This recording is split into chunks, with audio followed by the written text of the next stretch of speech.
guy, look at that guy right there behind this guy. He looks like he said that. I'm trying to ask you for $20. What was that too much more? All right, everybody. Shawn alcoholic.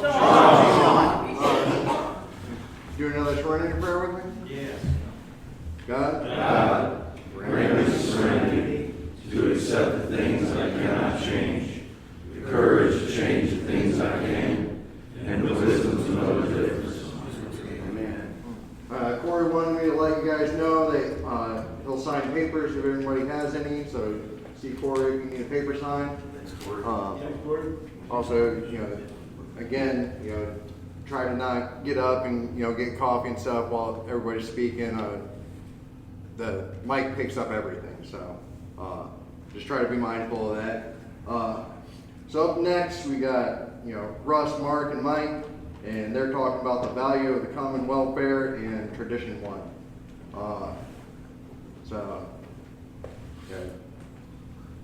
This is incredibly important. Is talking about unity and putting the group first. So all these guys are I'm honored to introduce them.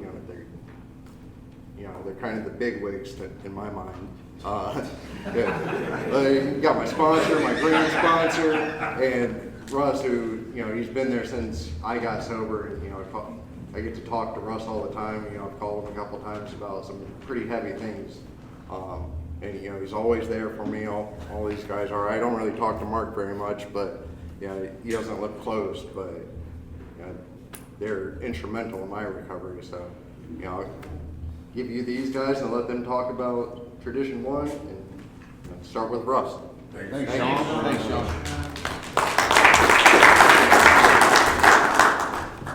What's up, everybody? I'm Russ. I'm an alcoholic. Russ! So my sobriety date is October 28th, 2021. God willing, I'll have 3 years next month. All right. So our topic is the value of the common welfare tradition one.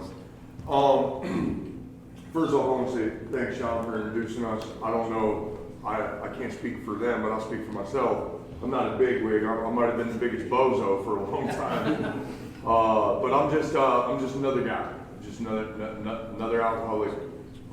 And so the value of the common welfare. When I first got sober, I remember that I thought common welfare was talking about me. I did. I thought that common welfare meant that I had to get me together so I could bring something here. And it's actually quite the opposite of that. I had to place everything I thought, believed, and felt to the side and show up on a daily basis, whether I thought I was bringing anything to the table or not. And the great paradox of that is in doing that, everything else in my life got taken care of. Now, don't get me wrong. I don't want to make it something that I had to put work in all areas of my life. But I found that the value of the common welfare of my home group, other alcoholics, has to come before me in order for me to survive anywhere else. It's just that simple.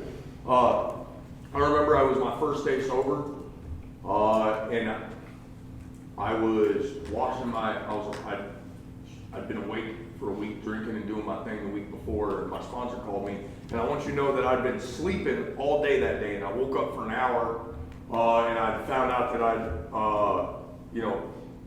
peed my pants while I was sleeping because I was sleeping so hard, and I had no clean drawers, so I went to the laundromat to wash some laundry, and so that way I had some clean drawers. I could go home, take a shower, and put on some clean clothes and go back to sleep.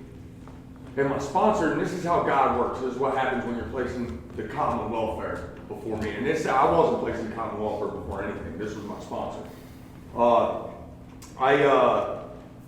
I'm at the laundromat, in the 1 hour that I'm going to be awake that day, I get a phone call from my sponsor. And he asked me what I'm doing. I said, I'm at the laundromat, I'm washing some drawers, I need some clean clothes, I ain't got no clothes. He said, well, what are you doing after you leave the laundromat? I said, I'm going home and I'm going back to sleep. I need to get some sleep. I'm barely keeping my head above water.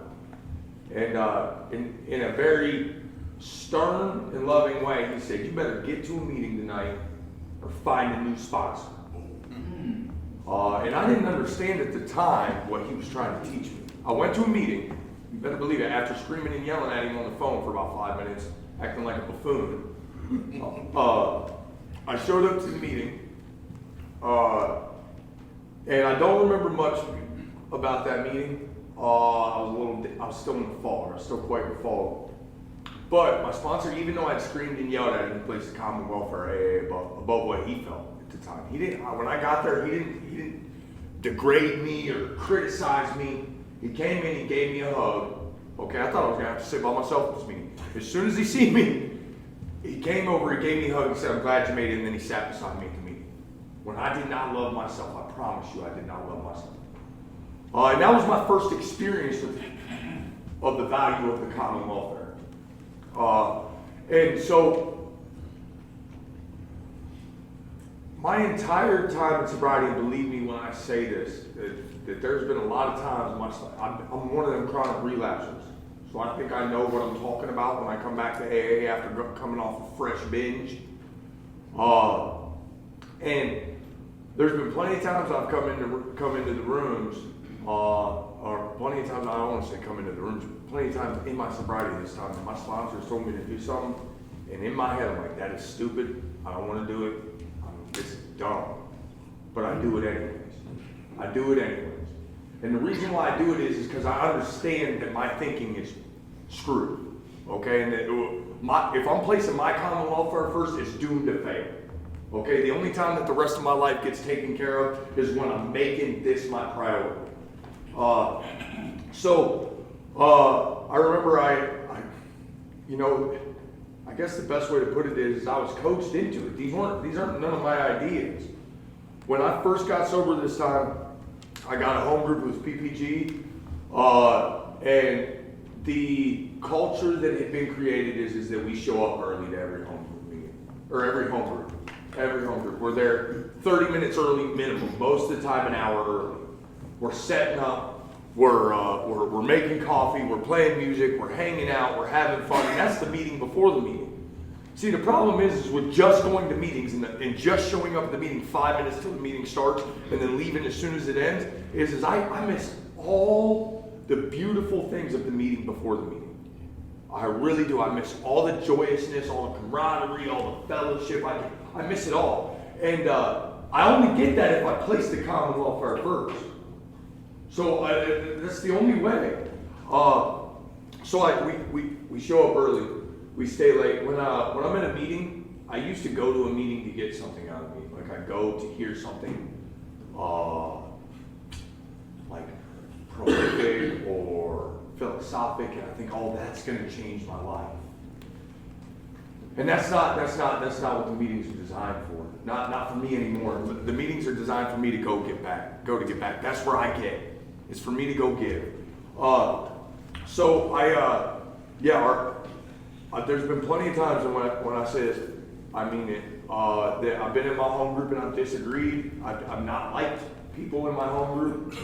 I've thought about quitting my home group. I've thought about not coming till 5 minutes before because I don't want to see people. And that's not what practicing the tradition one means. That's not what it means. It means tradition one means that I am setting aside everything I think, feel, and believe so that way I can go be of service to you. So I can be a maximum service to God and the people about me.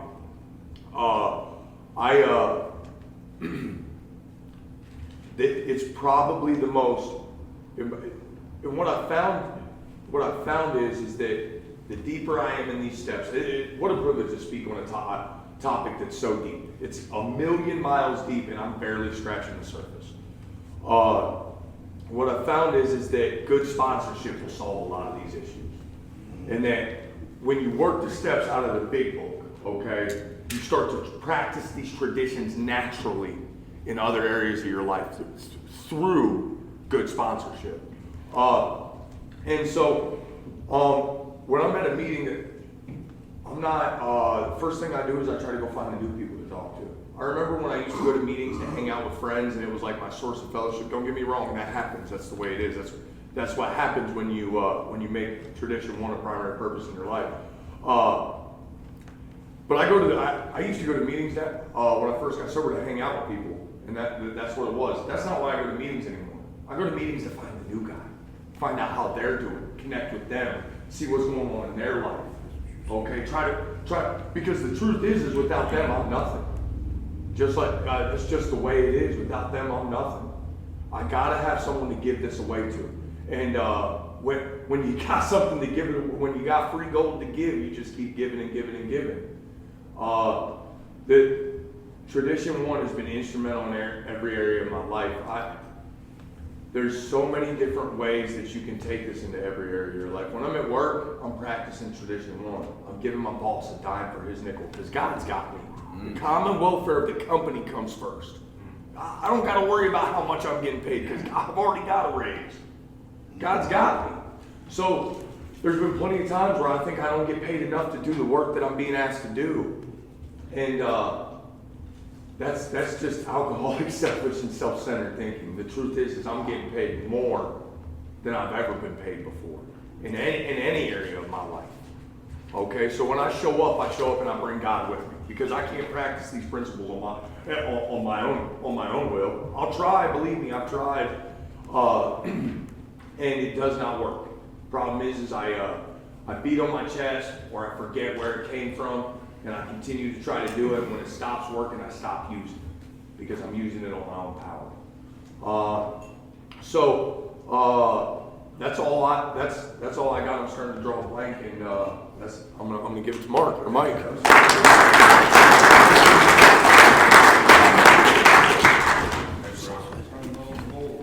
Everybody, I'm an alcoholic. My name's Mark Gruball. Mark.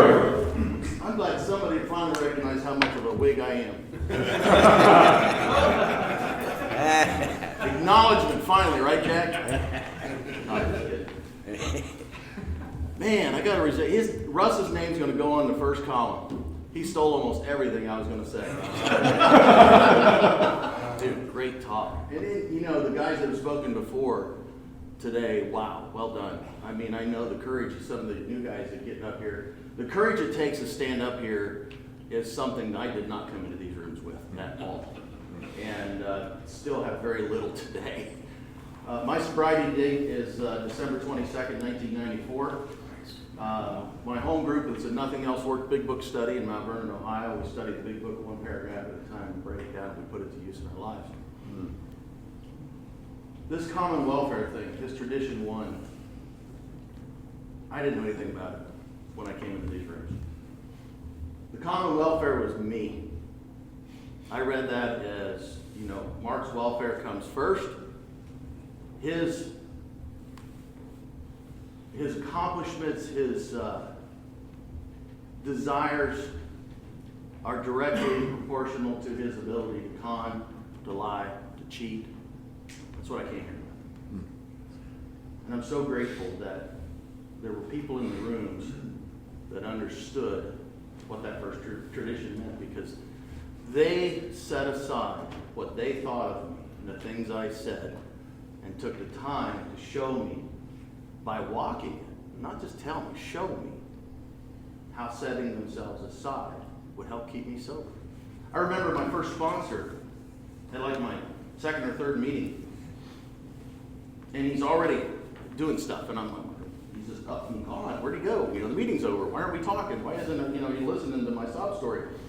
And he goes, find something to do. And I said, what do you mean? And he goes, clean ashtrays. And that tells you how far back we go. I said, why? He goes, it'll help keep you sober. I didn't understand it, but I listened. Now, people say common welfare. What? Cleaning ashtrays? It's teaching me to step outside of me, to think other than myself. Because that is one of my biggest problems. I think of me first 100% of the time. This is a practice that I have to do. These traditions are an amazing thing. They hold this fellowship together.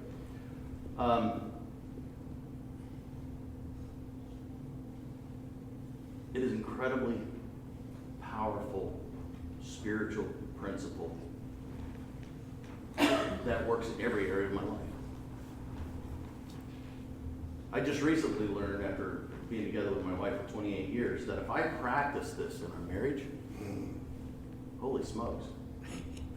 If I set aside my selfish desires and I look at the whole, my attitude changes about everything. In my workplace, Same thing, just like Russ stated. It is a life-changing, perspective-changing principle, and I pray I never forget it. I don't know if this happens to anybody else, but you're sitting there and you're thinking of all the things you want to say, and you get up and something unplugs, and your brain just empties. For sure. That's kind of where I'm at today. The value of it is I can't do it without you guys. One of the other things too, thank you, Dave, gave it back, is that me living that tradition one in the meetings means that I need to set aside some opinions and attitudes that I may carry through that door. You know, we live in a society today that's pretty volatile, pretty divided. And I got a lot of opinions about that stuff. It has no place in these rooms. We're here for one reason only, to save each other's lives. To point each other to a creator which can remove that obsession to drink.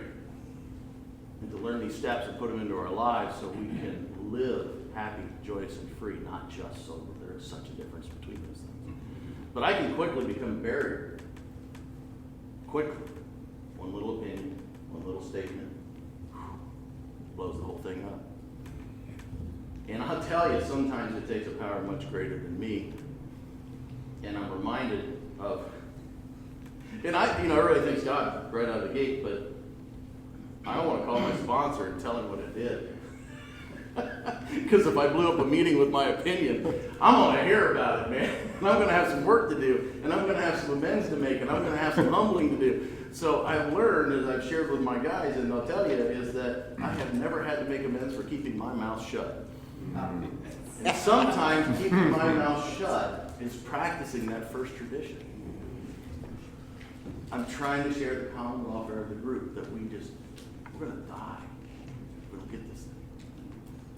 And I pray, God, please don't let me be a barrier to that. I'm so grateful to be asked to do this.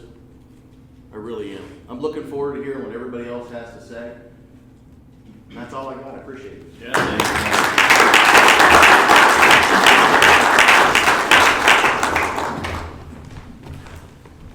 My name's Michael, I'm an alcoholic. Michael. My sobriety date is February 1st, 2009. The primary purpose group is my home group, obviously. Mark's my sponsor. The value of a common welfare. First, let me thank all the guys that went before me. Some of the stories that you share were very touching to me. And some of them brought tears to my eyes. And, I'm a selfish alcoholic like the rest of us, by all means. And I can't see past my own selfishness. That's a fact. And alcoholism is powerful. And we have a solution to that in these 12 steps in this program. And I cannot live a successful, sober life without you. It's just a fact. I don't believe, I'm a believer of the value of a home group. And the reason I believe the value, my experience in Alcoholics Anonymous is that people aren't going to general services conferences and getting sober. And people aren't going to intergroup meetings and getting sober. It might happen. It's very possible. But people are coming to the meetings. The new people are coming to the meetings, which means it's the number one most important firing line for the newcomer. And like you heard it said, I have to be able to give this away, or I can't have it. You see, it'll go rotten inside of me if I keep it to myself. So the common welfare is a very, just like you heard it said, a very deep topic. If I'm new and I'm in a home group and they're having a home group meeting and I think my opinion don't matter, I'm not placing the common welfare of the group first. You see, I have a responsibility. I'm a small part of a great whole. That's just what it is. And so I have a responsibility, even though I'm afraid and I'm scared and I don't think my opinion matters and I think of myself as a crumb bum and I'm no good because I'm brand new and I bring all this stuff to AA. We're asking you to be a part of the meeting. We want to hear what you got to say. Some of the greatest ideas and vision comes from the newest people. That's a fact. They're more in touch and closer to the drink than some of us are. And so it's vitally important that you put that aside for a little bit and learn how to start doing that. When I'm out of the way, God has an opportunity to show up. Now, I've been a part of some different home groups. I was My first home group was over on the west side. I was the home group member at the Fairlawn meeting for about 4 years. That meeting, all the people left out of there, so we came over here and we started a Fellowship in Spirit meeting over here at the Pilgrim Church, which was interesting, and nobody came. When we first started it, we started for other people who were doing the workshops. And none of them damn came. So it was a dilemma, and we didn't even have enough people to make coffee. And so we thought, like, what are we going to do to get people to come here? And then our first idea was we can get the girls to come in and the boys follow. Right? Or we can follow traditions and principles and let God do it. And that's what we did. We said, we're going to stick to this, we're going to do this. And a lot of learning, and a lot of challenges, and some failures happened by all means.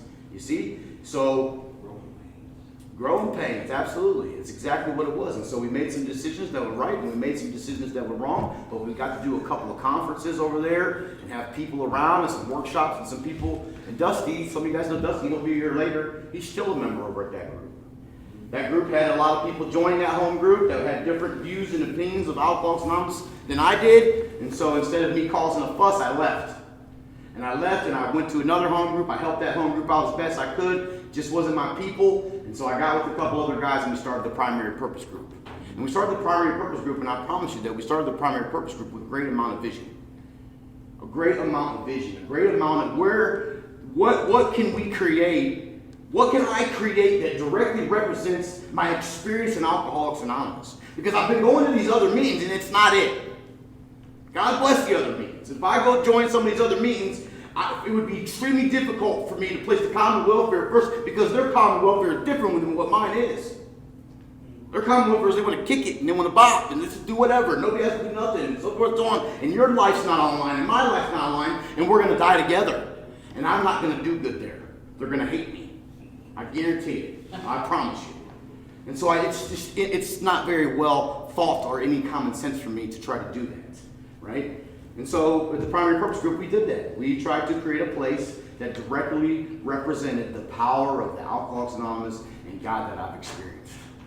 A place where new people could come and they could feel some joy, where they could walk into the meeting, hear some music, and let go a little bit. Oh, there's music going. Maybe, there's people laughing and having fun. And if you come to the Primary Purpose Group and you're new, it's going to be like monkeys swinging out of the trees on you.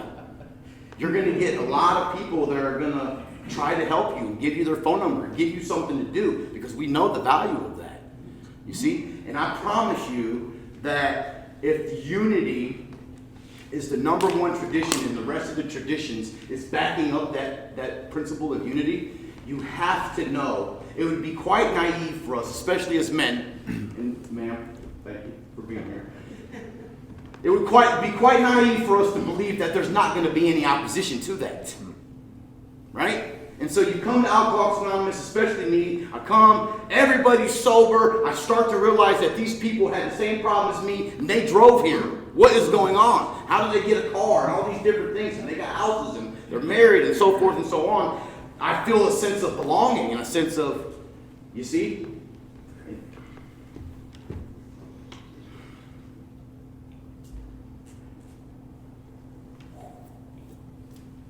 Trying not to cry.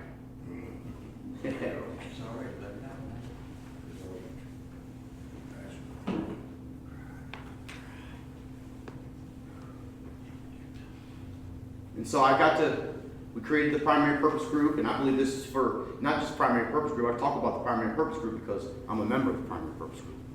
But I believe that this is the principles that all of our literature describes in Alcoholics Anonymous. Every single thing that I believe that has been said here today can be backed by a piece of literature. And that's very powerful. You see, the program is simple in that form that we have lots and lots of literature and experiences of failures before us so that we don't have to keep doing them. By all means, we're going to fail, right? You wouldn't be able to be an individual if you didn't fail. You would have no personality, you see? And so what placing the common welfare looks like is showing up early, right? And thinking about how can we best help the newcomer in all the things that we do. How can we be a group we have a committee in our Akron area that won't let nobody else be involved. One of the biggest things going on here in our community, no one else is allowed to participate. I don't understand that. Now, they're allowed to do whatever the hell they want to do, and I'm not the boss, but I disagree with it. And guess what? I'm allowed to disagree with it as much as they're allowed to do what they do. And so what? So I'm a fan of the underdog, right? I'm an underdog. I'm a chronic relapser, a guy who comes in and out of the program and can't get it and don't understand it. Everybody's telling me not to drink and go to meetings, and I don't know how not to drink and go to meetings. That's the message. That was the common welfare of some of the other groups. Hey, just don't drink and go to meetings. Well, how the hell do you do that? How do I do that? I can't not drink and go to meetings. I will drink and then I'm not going to the meeting. Or I'm going to go to the meeting and sneak drink or whatever in the bathroom and come out and comment like I'm sober. I done did it. I done did it. And so thinking about everybody else, thinking about I'm a part of this home group, not a part of all the other home groups. So my attention and my focus is here, right? My attention and my focus is here. What's going to make it most comfortable for a new guy when they come in this, or a new girl? What's going to give them the best opportunity to say, just maybe I want what they have? Or I'm intrigued enough to say, will you be my sponsor? Right? And most of the guys that I sponsor are more chronic relapsers than me. Right? And I found it to be almost inevitably the same exact problem in all the guys that I sponsor that have been chronic relapsers, is they don't understand what the hell is going on in Alcoholics Anonymous. They have no idea. None. They come here just like I did, and I say, my name is Michael, and I'm an alcoholic, and I said it because you said it. Not because I knew what it meant. You see? And if you leave me to try to figure that out on my own, I'm going to get it wrong. Every single time. My name's Mike, I'm an alcoholic because I went to the penitentiary. My name's Mike, I'm an alcoholic because I'm in rehab again. My name's Mike, I'm an alcoholic because I can't take care of my kids. Blah, blah, blah, blah, blah, and that has nothing to do with nothing. The common welfare is wrapped up around our first step completely because it's the identification that we have, right? I identify as an alcoholic. What is an alcoholic? A person who has alcoholism. Well, what the hell is alcoholism? Alcoholism is a mental obsession, a physical allergy, and a spiritual malady. And it has nothing to do with my willpower, my race, how much money my mom and dad had, what part of town I've come from, my education, my achievements, my willpower has nothing to do with nothing. So I can't feel weak about it and I can't feel strong about it. It's just simply the way it is. The thing about that just being the way it is, when I say that, what I mean is it's extremely deadly. Most of you in here would probably agree that we could probably not count on our hands and toes the amount of people that we have seen die because of untreated alcoholism, right? I mean, the number is it's more than all the wars. More than all the wars put together have been the people who have died of untreated alcoholism. That's a fact, right? And so we come here to Alcoholics Anonymous, and to some places the message is very fun, right? It's just fun, do whatever you want to do, kind of a liberal thing where you just whatever, right? Just do whatever, you can do whatever, you can do whatever, and you have the right to be wrong, by all means. But if alcoholism is killing more people than all the wars combined, that has a certain seriousness to it, right? That's common sense, isn't it? And so it's my responsibility to make sure that I'm to my home group early, that I carry a message no matter what, that we're in workshop and we get the fifth new guy in the second step, that I show him on the board what being powerless really means. I don't want to do it. I want to move on. We want to keep going. But here we got a new guy. They're the most important person, so we must show them what's going on so they have an opportunity to identify, right? And so the greatest grace that's given to the society that I've seen, there's grace, and God's grace is big and bigger than I can comprehend, but alcoholics seem to get more grace than anybody else in the whole wide world. We get chance after chance after chance. We should be dead. We should have been dead 15, 20 times, but here we are, right? And it's because of God's love, because of God's power, and because of His plan. And so if we're all flirting on the edge of death, how much more serious is the program of Alcoholics Anonymous? And how much more serious is my responsibility to the program? Now, if you want to come to AA and you want to work a couple steps and get sober so you can go do all these other things and learn and pull from here, you're like a damn hummingbird. You go to this flower, suck a little bit out. You go to that flower, you suck a little bit out. You go to this flower, you suck a little bit out. You are welcome to do that. I promise you. but you get no sense of ownership. And you get no sense of belonging. And you miss the bright spot of your life. What? To watch people recover. To see guys visit with their children again. To see families reunited. That's amazing. Amazing, amazing stuff. And so I'm a pretty excited, high-strung kind of a fella. I've always been, right? And so I'm excited, and sometimes I have to put that aside. I have to put down, I want to say stuff, I want to share my experience, and sometimes I'm around guys that don't have as much experience, and I want to share it all the time. And sometimes I have to just let it go. Let it go. Why? Because I want to hear what the newcomer has, and it's quite valuable, right? Let the group decide on what's going on. Let the group make decisions. Finally, in our home group, I think our home group's been 3-4 years, maybe, or something like that. Welcome.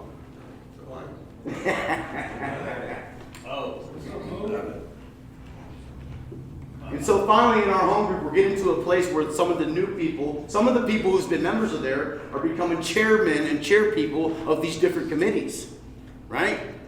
They're becoming, and they had a Christmas party meeting in our home group, and I didn't even go.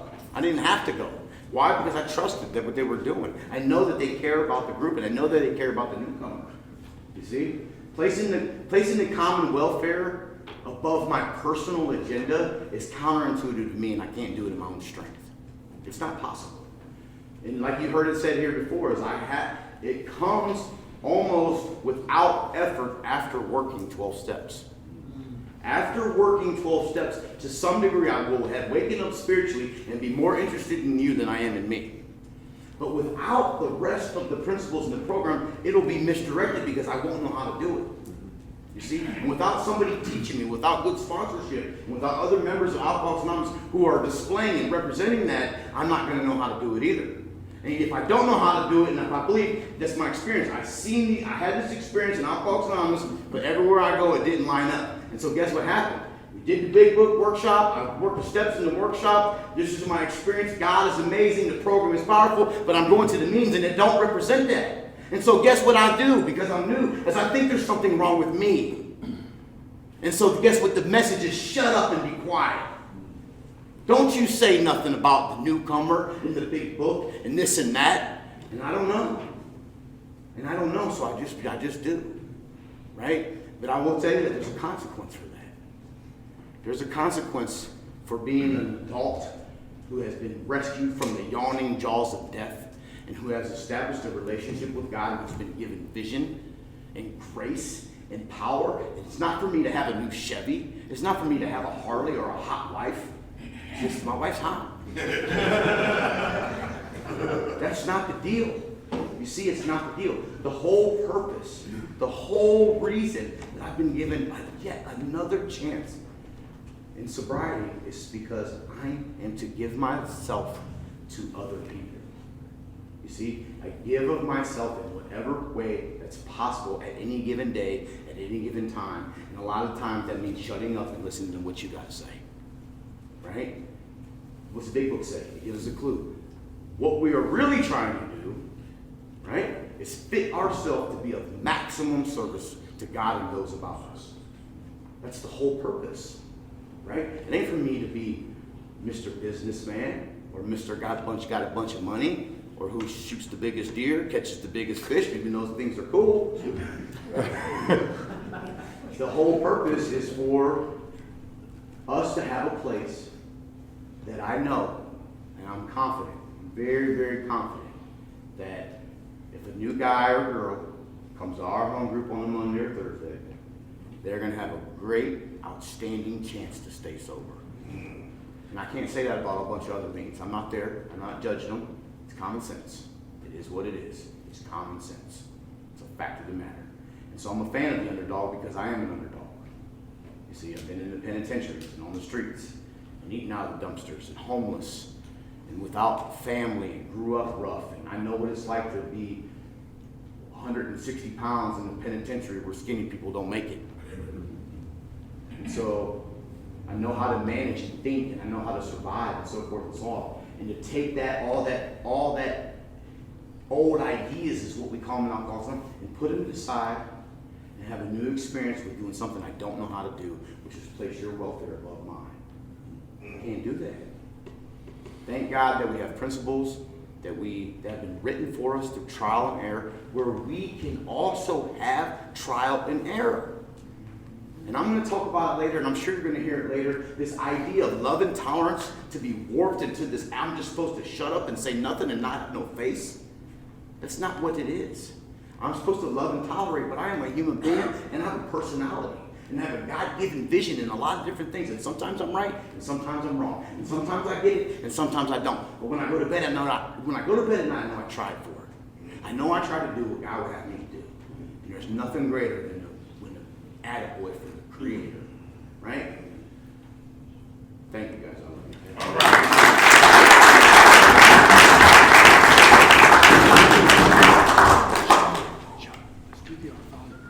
And the lunch and the blessing. Okay.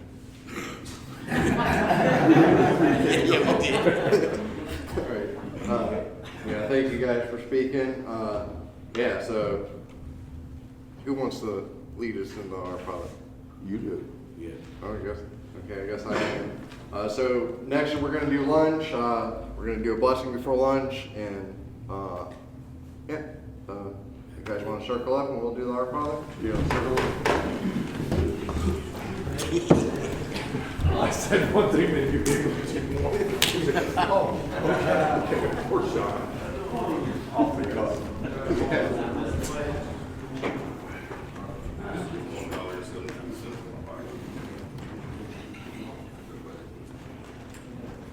Come on, Lou, you always holding up, man. Leave Onassis alone. All right, don't just say the prayer, pray the prayer. Our Father. Who art in heaven, hallowed be thy name. Thy kingdom come, thy will be done, on earth as it is in heaven. Give us this day our daily bread, and forgive us our trespasses, as we forgive those who trespass against us. And lead us not into temptation, but deliver us from evil. For thine is the kingdom, the power, and glory forever. Amen. The next table will be at 1 if anybody had to take off for a minute.